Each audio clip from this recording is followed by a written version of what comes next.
Perkenalkan, nama saya Geraldo Agramakowata dengan NIM 2302463 dari kelas 5TI3.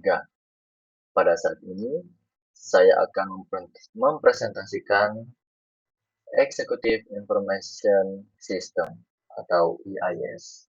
Dan kita masuk dalam presentasi. Yang pertama ada pengertian EIS. Executive Information System atau EIS adalah sistem informasi berbasis komputer yang dirancang khusus untuk manajemen tingkat atas atau eksekutif dalam organisasi.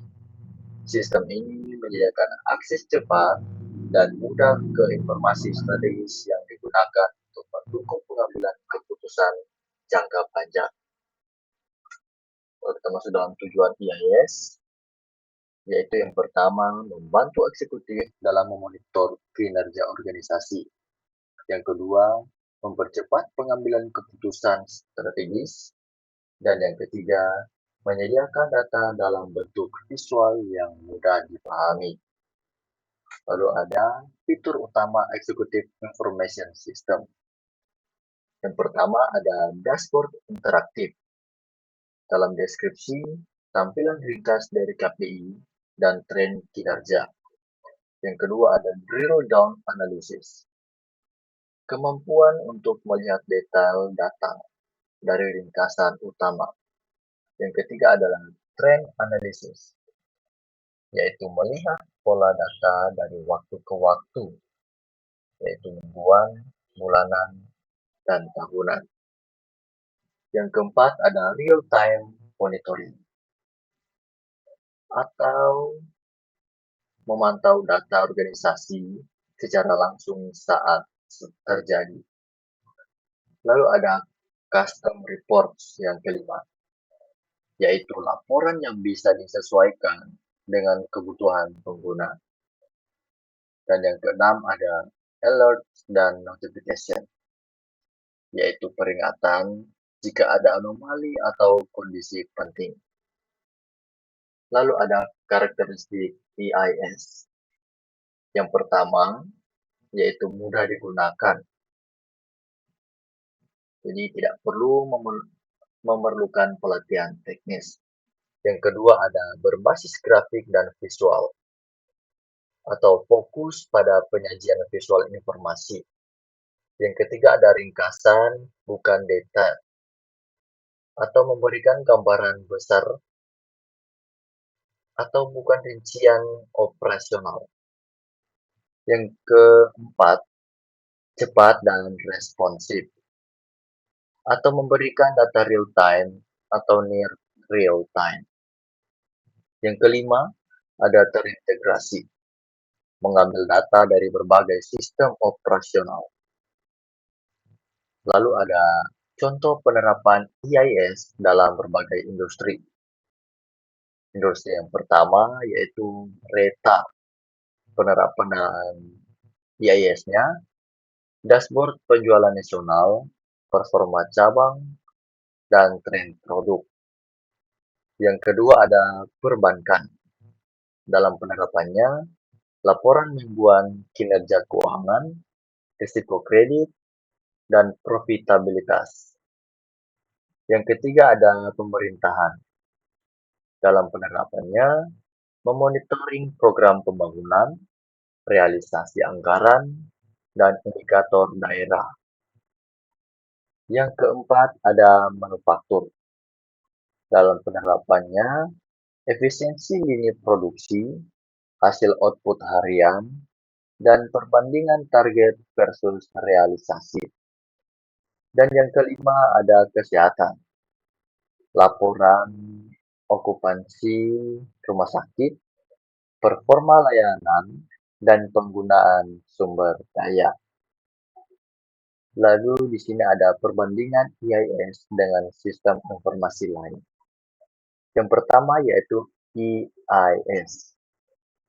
Sebagai pengguna eksekutif atau manajemen atas, sebagai fokus informasinya yaitu strategis, dan sebagai karakteristik yaitu ringkasan, visual, cepat.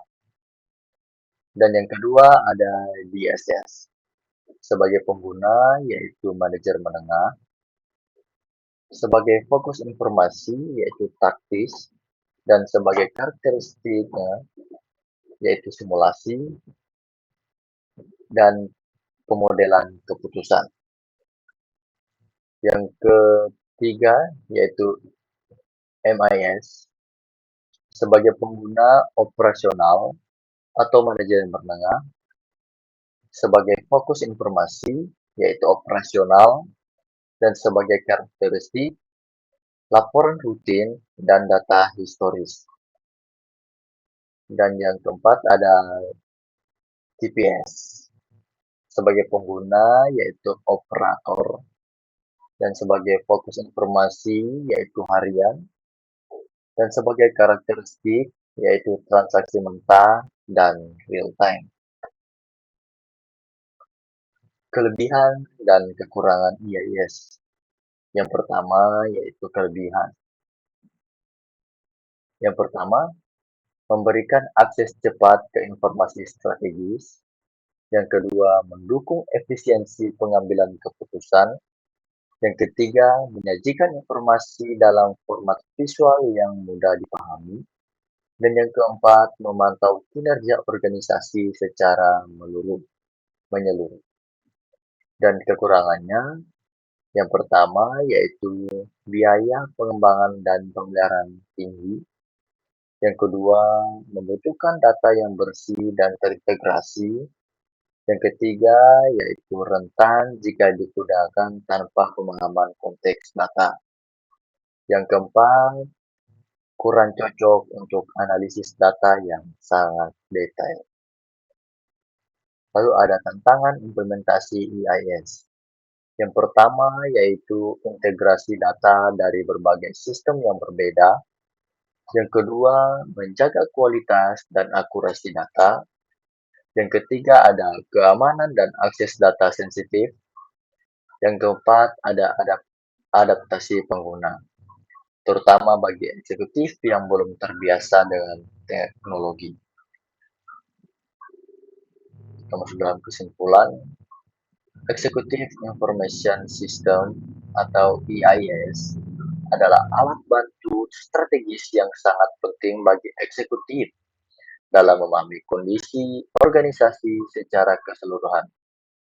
Dengan informasi visual, ringkas, dan real-time, EIS memungkinkan pengambilan keputusan yang cepat, tepat, dan berbasis data. Dan sekian dari saya. Terima kasih.